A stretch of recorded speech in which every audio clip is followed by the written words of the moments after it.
Лечението на пациенти с психиатрични заболявания не се финансира от здравната каса. Болниците нямат интерес да държат пациентите до пълното им излекуване и просто ги изписват. Това е частен случай. Аз съм Мая Димитрова. Невъзможно е да се слеят с тълпата. Имат си своя посока, затворници на измисления в главите им свят. Най-често ги сочим с пръст или се отдръпваме от страх. 2 убийства разкриха криминалистите от Велико Търново и двете са извършени от мъже с психични заболявания. Те също са жертви на системата.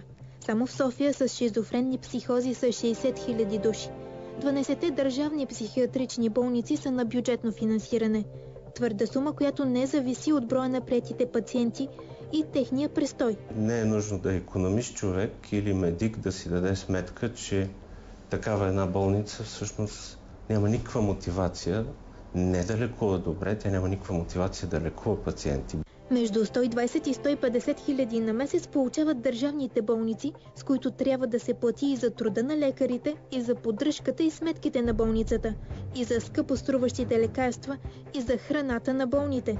Средно около 200-250 човека. Тези пари са сведени до някакъв нечовешки или близък до нечовешкия минимум. Този бюджет е меко казано смешен, несериозен.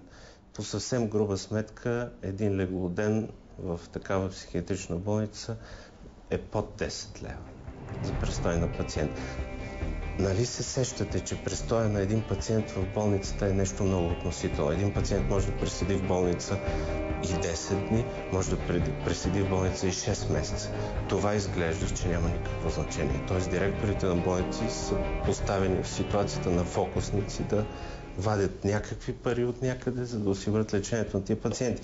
Най-добре изглежда, че да нямат пациенти. Още по-порочна е системата на финансиране на психиатричните отделения към многопрофилните болници. За всеки пациент Здравното министерство отпуска 680 лева. Без значение престоя, без значение заболяването, без значение неговата тежест. Колкото по-кратко преседи този пациент, толкова по-голяма печалба ще има голямата болница. Може да чуете, разбира се, ако имат смелостта да кажат колегите, шефовете на отделенията в тия болници, че са принудени да пишат обяснения пред началниците си, защо даден пациент е преседял по-голям от един срок време. Тоест, отново топика е изместен в посока пари. Пари и само пари. Пациенти се изписват от една болница, защото парите свършват.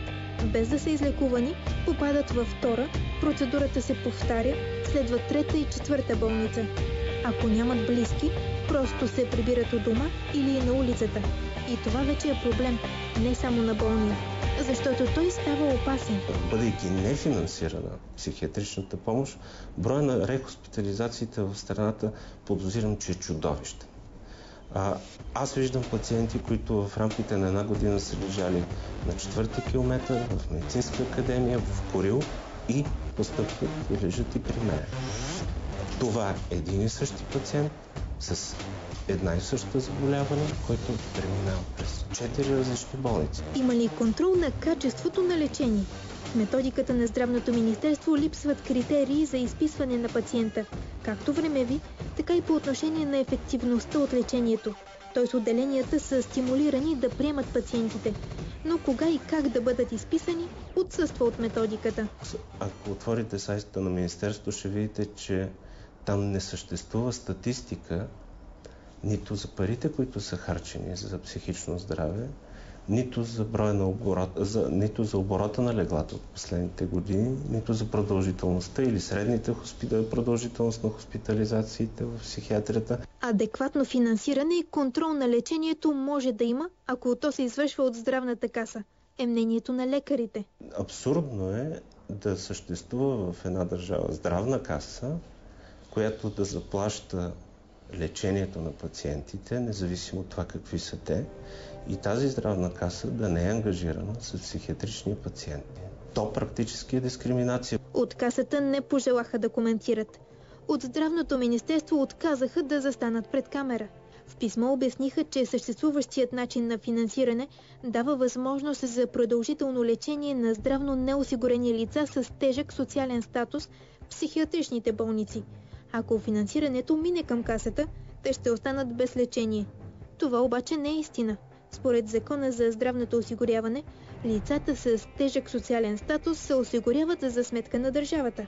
Освен това, психично болните са с телкови решения, което автоматично ги прави здравно осигурени. Тези, които нямат решения, се освидетелстват на място в болницата. Ако системата не се промени, не просто хаосът ще продължи. От години желаещите да станат психиатри се броят на пръстите на едната ръка. Ако системата не се промени, тя просто ще се срине. Сега бяхте щастен случай. Аз съм Мая Димитрова.